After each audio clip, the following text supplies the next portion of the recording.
In 1948, a British locomotive broke every rule. It was not the biggest, it was not the fastest, but it did something that no other steam locomotive in history had ever done. It made money. Real, documented, undeniable profit. For 3 years, it outperformed diesel on every economic metric that mattered. Lower fuel costs, higher availability, longer runs between maintenance, better ton-mile efficiency. The accountants confirmed it. The engineers verified it. The operating department celebrated it. And then, in 1951, British Railways ordered it dismantled and banned the construction of any more like it, not because it failed, not because it was unreliable, but because it succeeded in a way that threatened a political decision that had already been made. The locomotive was the leader class, number 36001, built by the Southern Railway and designed by Bulleid, the most controversial locomotive engineer Britain ever produced. It was revolutionary, it was unconventional, and it was destroyed precisely because it worked. This is the story of the only steam locomotive in history that was too economically successful to be allowed to survive. Oliver von Snell Bulleid was not a man who respected convention. Born in New Zealand in 1882, educated in England, and trained under Sir Nigel Gresley on the Great Northern Railway, Bulleid spent decades absorbing the orthodoxies of British locomotive practice before deciding that most of them were wrong. By the time he was appointed Chief Mechanical Engineer of the Southern Railway in 1937, Bulleid had formed a clear and heretical conviction. The steam locomotive, as designed by his contemporaries, was a magnificent machine, crippled by unnecessary complexity, wasted energy, and a maintenance regime that prioritized tradition over efficiency. Bulleid's early work on the Southern Railway produced the Merchant Navy and West Country class Pacifics, locomotives that scandalized the British engineering establishment with their unconventional features: enclosed chain-driven valve gear, oil bath lubrication, welded fireboxes, and streamlined air-smoothed casings. These were not mere styling choices. They were deliberate assaults on the assumption that steam locomotives had to be built, maintained, and operated the way they always had been. The Pacifics worked, but they were controversial. Critics called them temperamental, over-engineered, and difficult to service. Supporters called them the most thermally efficient express locomotives Britain had ever built. Both sides were right. But the Pacifics were conventional in one fundamental respect. They were large, main-line express locomotives designed to haul heavy passenger trains at high speeds over long distances. By the late 1940s, Bulleid had turned his attention to a different problem. The vast majority of trains on British railways were not glamorous expresses. They were local passenger services, branch line freights, suburban commuter trains, and the endless shunting and transfer runs that kept the network functioning. These services were handled by hundreds of small, aging tank engines, machines that were simple, reliable, and hopelessly inefficient.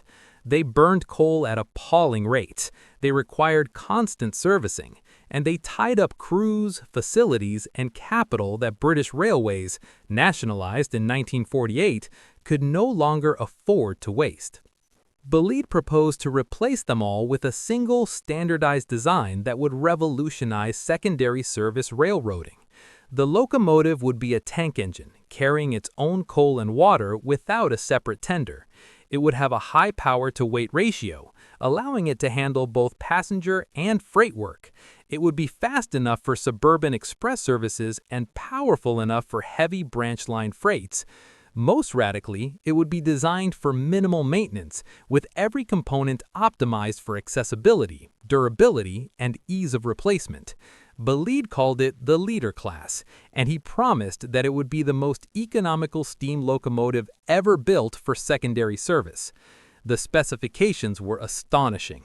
The leader was a 0660 tank locomotive with 6 coupled driving wheels at each end and no pilot or trailing wheels.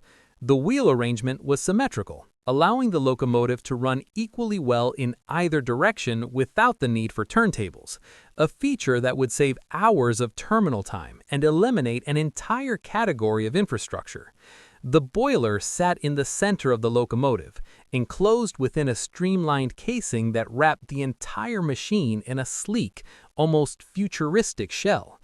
At each end of the locomotive, a set of 3 cylinders drove the 6 coupled wheels through Bulleid's chain-driven valve gear, enclosed in oil bath casings to reduce wear and eliminate the need for constant lubrication. The crew cabs were fully enclosed, insulated and pressurized, with electric lighting, radiant heating, and ergonomic controls. This was not merely a matter of comfort. British locomotive crews had worked for over a century in open cabs exposed to smoke, soot, wind, and weather. Bulleid believed that crew fatigue and discomfort were hidden costs that reduced productivity and increased errors. The leaders' cabs were designed to allow crews to work longer shifts in better conditions, reducing labor costs and improving safety.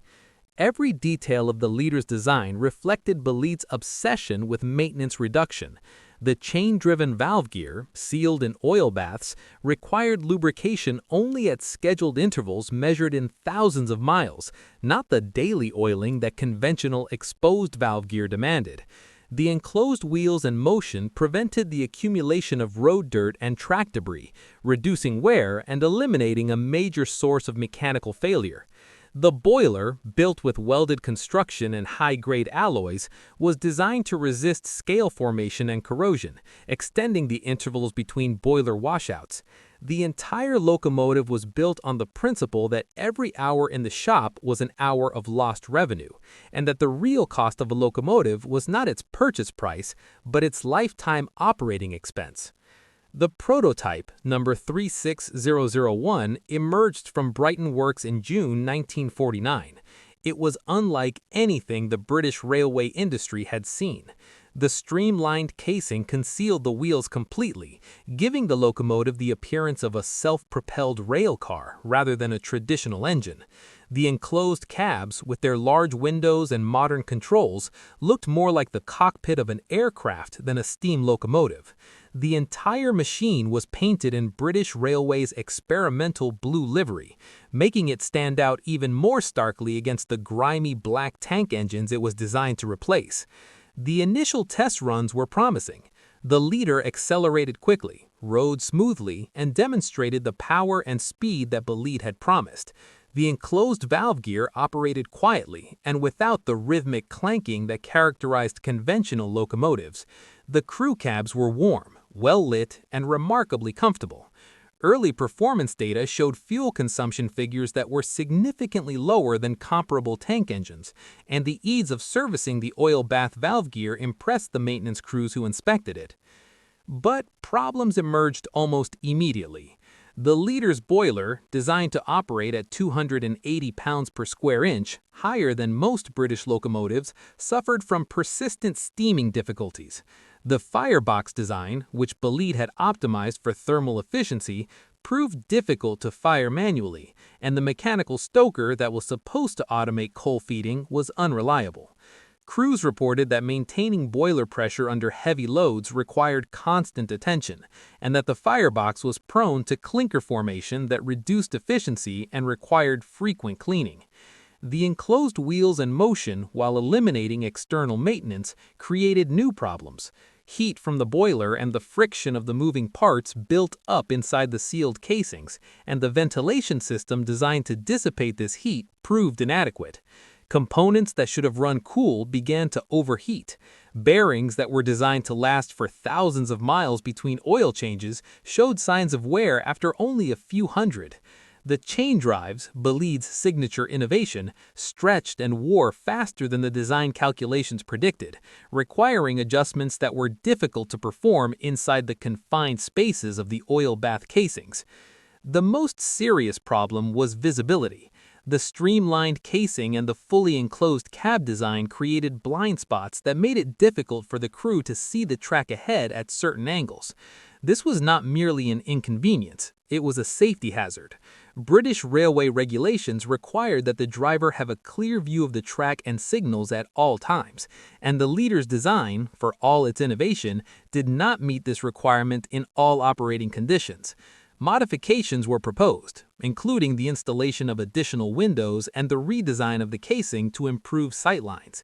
But these changes would have added weight, cost, and complexity to a design that was already stretching the limits of what British workshops could build and maintain.